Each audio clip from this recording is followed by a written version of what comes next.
Para representar gráficamente fracciones, ¿sí? Primero tenemos que tomar una figura geométrica, por ejemplo un círculo, un rectángulo, un cuadrado, que va a ser nuestra unidad, ¿sí? Entonces, por ejemplo, un medio lo puedo representar con un rectángulo y también puedo representarlo con un círculo. Son ejemplos para que ustedes observen.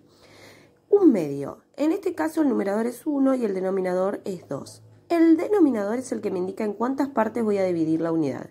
Entonces el rectángulo lo divido en 2 partes. Y el numerador me indica la cantidad de partes que voy a pintar. En este caso, una sola parte.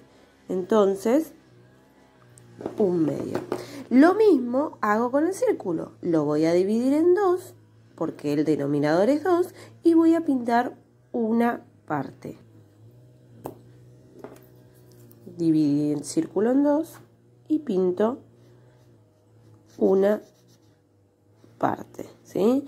Porque el numerador es 1, el denominador es el que me indica en cuántas partes divido la unidad y el número de arriba es el que me indica en cuántas partes pinto, ¿sí? Ahora veamos con 2/3 lo mismo. Voy a primero hacerlo en un rectángulo que voy a dividir en 3 partes, porque es lo que me indica el denominador, y voy a pintar 2. Y lo mismo haré con el círculo.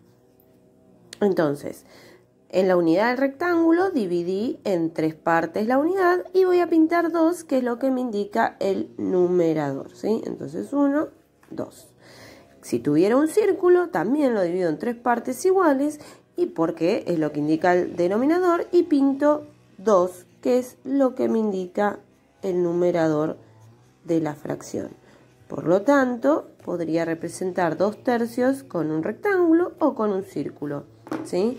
Ahora, veamos 3/5. Lo mismo, voy a dividir la unidad en 5 partes. 1, 2, 3, 4, 5. Voy a pintar 3, que es lo que me indica el numerador. 1, 2, 3, ¿sí? Bien, estas fracciones en las cuales el numerador es más chico que el denominador se llaman fracciones propias, ¿sí? Lo voy a poner por acá. Se llaman fracciones propias, ¿sí?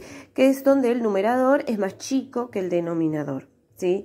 Estas fracciones siempre tienen esta característica. Bien, ahora veamos qué pasa si tengo que representar una fracción donde el numerador sea mayor que el denominador. Por ejemplo, 4/3, ¿sí? Veamos que el numerador es más grande que el denominador. Bien, en estos casos hago lo mismo, voy a usar una figura geométrica como unidad, voy a usar rectángulo que es más simple, y la voy a tener que dividir en 3 partes. Entonces, dibujé una unidad que la dividí en 3 partes porque es lo que indica el denominador, pero yo tengo que pintar 4, entonces con 3 que tiene la unidad no me alcanza, entonces tuve que hacer otra unidad de 3 partes porque es lo que indica el denominador, y de esta pinto la faltante para llegar a 4, ¿sí? Fíjense que tengo 3 más 1, 4, y las unidades están divididas en 3. El numerador es mayor que el denominador, ¿sí? Esto, cuando estas fracciones que tienen el numerador mayor al denominador, se llaman fracciones impropias, ¿sí? Entonces, las fracciones impropias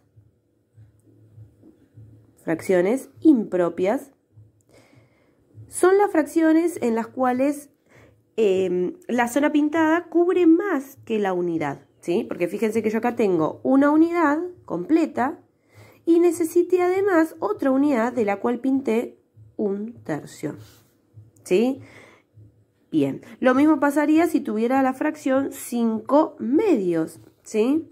Voy a tener que hacer unidades divididas en 2, pero con una no me alcanza para pintar 5. Entonces voy a tener que hacer 3 de 2 partes para poder pintar 5.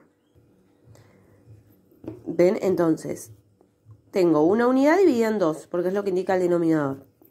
Pinto esas 2. No llegué a 5 todavía. Entonces, tengo que dibujar otra unidad dividida en 2. Y si pinto las 2, tengo 4. 2, 4. Todavía no llegué. Tengo que hacer otra unidad y dividirla en 2.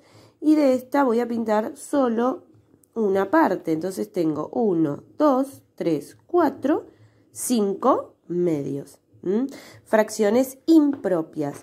Fíjense que acá completé 2 unidades y un medio.